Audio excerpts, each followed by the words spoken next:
What's up, team? Hope all is well. Happy Wednesday. Today we have two parts. First part is a strength portion, followed by a 20-minute AMRAP of walking lunges. Our goal with our strength piece today is to develop some awareness and find some range of motion while keeping tension. So our strength piece of the day calls for 8 reps of you slowly lowering yourself down. And again, our goal is to move through tension and really work on this. It should not be easy, should not be bouncing off. If anything, I want you to treat these objects as an egg. Barely touch them and then drive up. Once you're done with your right leg, you'll then move on to our single leg squat as well as the pistol down the road. This is very quad dominant and your knee must travel forward. If your knee doesn't travel forward, there's no way for you to stay tall. And that's what we have to do in this position. So before we get set, highly recommend you establish and find some passive range of motion. So I'd sit all the way down and assess where your knee goes. From this position, my goal is to mimic that regardless of what I'm doing. If I can't get here, then I'll just raise my seat and I'll work. We just created some tension. Now it's our job to maintain that awareness. I'm gonna focus on going for a 4-second tempo on the way down. Again, our goal is to make this as challenging as possible. So take your time, find a good position. Before I'm ready, I'm going to spread the floor, make sure I'm mid-foot. Very important, keep your big toe and pinky toe down, and then let your knee unlock. 1, 2, 3, 4.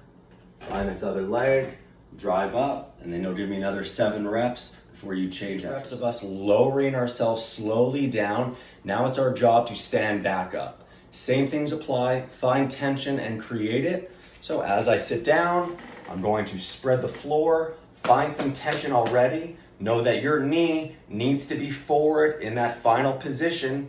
And as I stand up, I'm gonna go head towards the ceiling. 1, 2, 3, 4, and sit back down. And then I'll repeat it for another 7 reps and then move on to my other leg. Again, maintain tension regardless if it's on the way down or on the way up. Those of you with pistols, I ask that you challenge yourself. If you can do them, find something that's below your kneecap so you can find that full range of motion. Before I get set, squeeze the floor, as I mentioned earlier, and now notice where my knee is. I kind of want to be a little bit more forward, so drive that toe down. I'm going to shift forward a little bit, and now before I get set, I'm going to reach my head towards the ceiling, because what I don't want to do is have my hips go first. Let's check it out. So put your leg down, sit back down, find it again, tension, forward, head up, and drive. You'll do that for a total of 8 reps and then switch. We have our 20-minute AMRAP of walking lunges coming up. A couple of things to think about for me personally. I like to go back knee down, and when I do this, my shoulders, hips, and knee stay in a pretty good line. It'll also ensure my knee stays stacked over my ankle. What I don't want to do is send my hips very far forward. You'll notice what my knee does, but also what my lower back is doing. So keep those ribs in, keep those hips tight. When I'm ready to stand up, I'm gonna go head to the ceiling, and I'm also gonna drive through this heel. If you do that, you'll be in a pretty good position. I challenge you folks to do at least half of this nose breathing only. You'll thank me later. Thank you very much. Have a great workout. Cheers.